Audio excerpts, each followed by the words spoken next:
할렐루야, 기도의 말씀에 오신 여러분 사랑하고 축복합니다. 오늘 말씀은 로마서 4장 1에서 8절입니다. 그러면 육신상으로 우리의 조상인 아브라함이 무엇을 얻었다고 우리가 말할 수 있겠습니까? 아브라함이 행위로 의롭게 되었더라면 그에게는 자랑할 것이 있었을 것입니다. 그러나 하나님 앞에서는 자랑할 것이 없습니다. 성경이 무엇이라고 말합니까? 아브라함이 하나님을 믿으니 하나님께서 그를 의롭다고 여기셨다 하였습니다. 아멘. 사랑하는 여러분, 오늘 본문 로마서 4장을 읽다 보면 지난주에 묵상했던 로마서 2장이 떠오릅니다. 로마서 2장에서는 하나님께서 사람을 그 행한 대로 보응하신다고 말씀했습니다. 그런데 오늘 본문에서는 행위로는 의롭다 하심을 받을 수 없다고 합니다. 겉으로 보면 서로 충돌하는 것 같죠. 하지만 조금만 깊이 들어가 보면 두 말씀은 결국 같은 이야기를 하고 있습니다. 하나님께서 행위대로 심판하신다고 하셨을 때 그것은 선을 행하면 구원받을 수 있다는 권면이 아니었습니다. 오히려 아무도 그 기준에 도달할 수 없음을 보여주기 위한 것이었습니다. 결국 사람은 행위로는 구원받을 수 없다는 사실을 드러내려는 것이었습니다. 오늘 본문 4장에서도 바울은 같은 맥락을 이어갑니다. 아브라함을 예로 들어 설명하는데요. 아브라함은 믿음의 조상이라고 불릴 만큼 위대한 인물이지만 그 역시 자신의 행위로는 하나님 앞에 의롭다 하심을 얻을 수 없었습니다. 그가 의롭다 하심을 받은 것은 그의 공로가 아니라 하나님을 믿는 믿음 때문이었습니다. 바울은 여기서 분명하게 말합니다.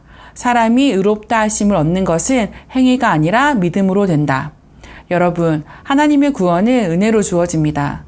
만약 우리가 무언가를 하고 그 대가로 구원을 받는 것이라면 그것은 은혜가 아니라 삭, 즉 보수일 것입니다. 우리가 일을 한 사람에게 임금을 주듯 보수를 주는 것이죠. 유대인은 율법을 지켰으니 하나님이 구원을 주셔야 한다고 생각했을 것이고 이방인은 양심대로 선하게 살았으니 하나님이 구원을 주셔야 한다고 생각했을 것입니다. 그런데 바울은 분명히 말합니다. 구원은 은혜다. 구원은 하나님이 그냥 주시는 선물입니다.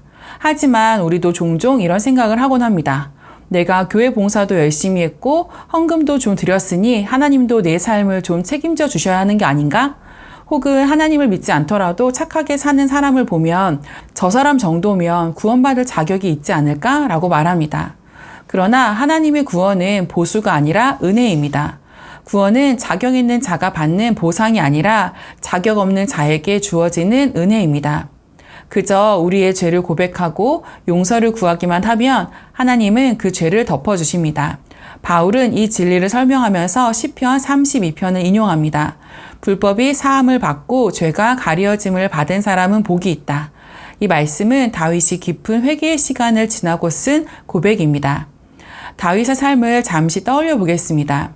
그는 이스라엘의 위대한 왕이었지만 동시에 치명적인 죄를 범했습니다. 밧세바의 사건이죠. 그는 간음을 했을 뿐만 아니라 그것을 덮기 위해 충성스러운 부하 우리아를 죽게 만들었습니다. 인간적으로는 결코 회복될 수 없는 죄를 저지른 것입니다. 다윗은 그 죄책감에 시달리며 밤마다 뼈가 썩어가는 듯한 고통을 느꼈다고 고백합니다. 시편 32편 3절에 보면 내 뼈가 쇠하였도다 라고 토로하죠. 그러나 그 절망 속에서 다윗은 하나님 앞에 죄를 고백했습니다. 그때 하나님은 다윗의 죄를 덮으셨습니다. 아무런 공로나 자격이 없는 다윗이었지만 하나님은 그의 죄를 사하시고 인정하지 않으셨습니다. 그 경험 속에서 다윗은 진정한 복을 깨달았습니다. 그리고 이렇게 고백합니다. 허물의 사함을 받고 죄가 가려진 자는 복이 있다. 사랑하는 여러분, 우리의 삶에도 지워지지 않는 흔적 같은 죄가 있습니다. 아무리 감추려 해도 지워지지 않고 아무리 애써도 덜어지지 않는 무거운 짐 같은 죄 말입니다. 그런데 하나님은 그 죄를 없었던 것처럼 덮어주십니다. 기억하지 않으십니다. 그래서 성경은 이것을 복이라고 말하는 것입니다. 우리 또한 그 복을 받은 사람들입니다. 그렇다면 우리는 이제 어떻게 살아야 할까요? 먼저 하나님의 은혜 앞에서 자랑을 내려놓아야 합니다. 우리 안에는 늘 내가 무엇을 했다는 자부심이 있습니다. 그러나 구원은 우리의 공로에서 오지 않습니다. 하나님 앞에서는 오직 믿음만이 남습니다. 그러니 자랑할 것도 내세울 것도 모두 내려놓아야 합니다. 그리고 믿음으로 하나님께 반응해야 합니다. 하나님이 주신 은혜를 붙잡는 것이 바로 믿음입니다.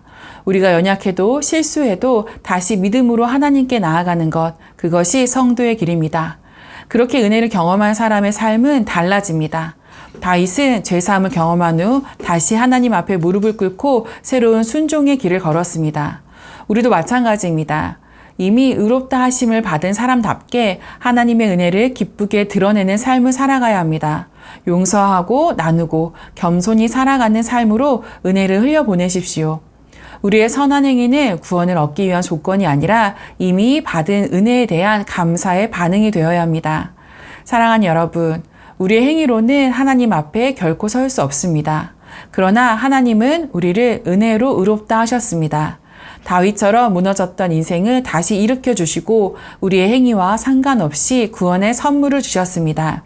그러니 오늘도 그 은혜를 깊이 붙잡으십시오. 자랑을 내려놓고 믿음으로 하나님 앞에 나아가며 은혜에 합당한 삶을 선택하기를 바랍니다. 그럴 때 우리의 삶이 하나님께 기쁨이 되고 또 세상 속에서 복음을 드러내는 통로가 될 줄 믿습니다. 이 놀라운 선물을 받은 우리 기리의 가족 여러분, 오늘 하루도 그 은혜 속에서 힘차게 살아가는 복된 하루 되시기를 축복합니다. 오늘도 승리하세요.